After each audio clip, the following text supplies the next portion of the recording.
L'Auditori del Castell ha acollit aquest dimecres l'acte d'entrega dels Premis de Recerca Miquel Segura, una 18a edició que ha registrat una participació de 14 treballs provinents dels 5 instituts públics de la ciutat.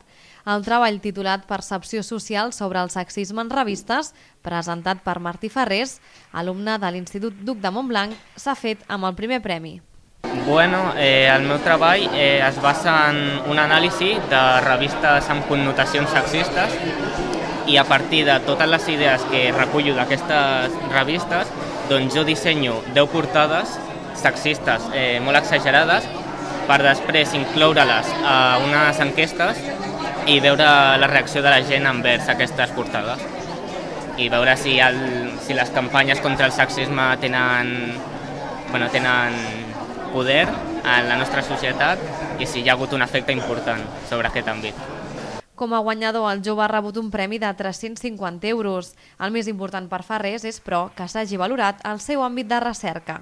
L'important d'aquests 350 euros que he guanyat no és que els hagi guanyat jo, sinó que s'hagi donat tanta importància a un treball amb un tema com aquest, perquè considero que és un àmbit que s'ha de treballar encara molt en la nostra societat per evitar tot tipus de discriminació, però en especial el sexisme, i orgullós, suposo. L'alcaldessa Ana Maria Martínez també ha manifestat el seu interès pel treball guanyador.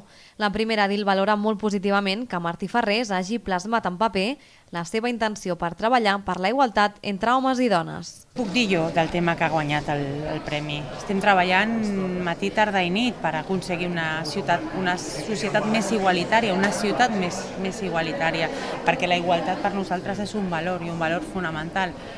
El fet de poder veure com s'ha premiat en un jove, en un treball de recerca, com s'ha treballat aquest tema, a mi sí, a banda de l'esperança que plantejava la directora de l'Institut del Duc de Montblanc, és l'esperança però també és l'orgull. Orgull de veure créixer aquest talent, com evoluciona i com és capaç de reproduir, de traslladar en paper, que no deixa de ser paper, un treball de recerca, allò que és tan important per la nostra ciutat i pel nostre món. De la seva banda, la directora del centre guanyador, l'Institut Duc de Montblanc, ha felicitat els participants i els ha encoratjat a posar ganes a tot allò que desitgin fer. Moltíssim, perquè tant el Martí com la Maria els havia tingut a primer d'ESO i a segon d'ESO i la veritat veure aquests joves, l'evolució que han fet, et fa sentir molt i molt orgullosa.